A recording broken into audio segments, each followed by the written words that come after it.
கன்னியாகுமரி மாவட்டம் தோவாளை கால்வாயில் ஏற்பட்ட உடைப்பை விரைந்து சரி செய்ய வேண்டும் என்று நெல்லை மாவட்டம் ராதாபுரம் பகுதி விவசாயிகள் கோரிக்கை விடுத்துள்ளனர்.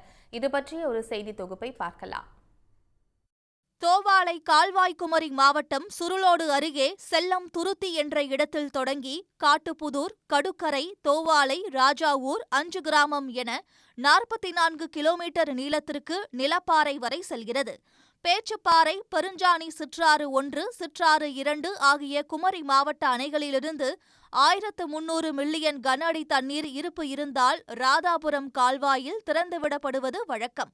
ஆனால் தற்போது அணைகளில் தண்ணீர் இருந்தும் தோவாளை கால்வாயில் உடைப்பு ஏற்பட்டதால் தண்ணீர் திறப்பு நிறுத்தப்பட்டுள்ளது. நம்முடைய தூவச்சி என்ற இடத்தில் உலக்கேரி போன்ற பகுதிகளில் மிகப்பெரிய தண்ணீர் வரத்து ஏற்பட்டு கால்வாய் மிகப்பெரிய அளவில் உடைப்பு ஏற்பட்டிருக்கின்றது. இதன் காரணமாக அதனை சீர் செய்கின்ற பணிகள் பொதுப்படைத்துறை அதிகாரிகளால் நடைபெற்று வந்தால் கூட மழைகள் உடைய பெய்து அது பணிகள் சுணக்கம் ஏற்பட்டு கொண்டிருக்கின்றது. இருப்பினும் விரைவாக அந்த பணியினை நிறைவேற்றி தந்து எங்களுடைய நிலப்பாறையிலிருந்து தண்ணீர் திறக்கப்பட்டு ராதாபுரம் கால்வாயில் இருக்கின்ற 52 குளங்களையும் நிரப்பி தர வேண்டும். தோவாளை பகுதியில் பெய்த கனமழையால் கால்வாயை செப்பனிடும் பணிகள் முற்றிலும் தடைப்பட்டது.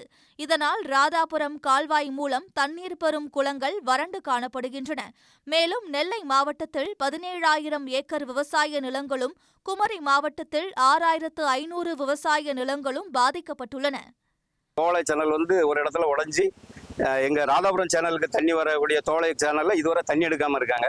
இந்த தோளை சேனல்ல தண்ணி எடுத்தாதான் ராதாபுரம் சேனலுக்கு தண்ணி 52 குளங்கள் நிரம்பும். 28 கிலோமீட்டர் அந்த கால்வாயில இருக்கிற அவ்வளவு ஊர்களுக்கும் குடி தண்ணீர் சப்ளை நல்லா பண்ண முடியும். அதனால தமிழ்நாடு அரசு போர்க்கால அடிப்படையில் அந்த உடைஞ்சிருக்க இடத்த எவ்வளவு வேகமா பணியை நிறைவேற்றி தந்து மக்களுக்கு குடி தண்ணீரும் வேணும், விவசாயமும் வேணும். அதனால அதுக்கு எவ்வளவு நடவடிக்கை எடுத்து அந்த உடைப்பை எவ்வளவு குயிக்கா சரி செஞ்சு தண்ணி வரைக்கும் ரெடி பண்ணுவாங்களோ அதை பண்ணி தரணும். தற்போது தரைமட்டத்தில் கான்கிரீட் ஓடு பதிக்கும் பணிகள் நடைபெற்று வருகின்றன. மேலும் இருபுறமும் தடுப்பு சுவர் அமைப்பதற்காக கம்பிகள் இணைக்கும் வேலையும் நடந்து வருகிறது. இந்த பணிகள் எப்போது முடியும் என்று நெல்லை மற்றும் குமரி எல்லையோர மாவட்ட விவசாயிகள் 25,000 பேர் பெரிதும் எதிர்பார்ப்புடன் உள்ளனர். சன் செய்திகளுக்காக நெல்லையிலிருந்து ஒளிப்பதிவாளர் ராஜமாணிக்கத்துடன் மை அறிவரசு. உடனுக்குடன் செய்திகளை தெரிந்து கொள்ள சன் நியூஸ் பெல் ஐகானை கிளிக் பண்ணுங்க.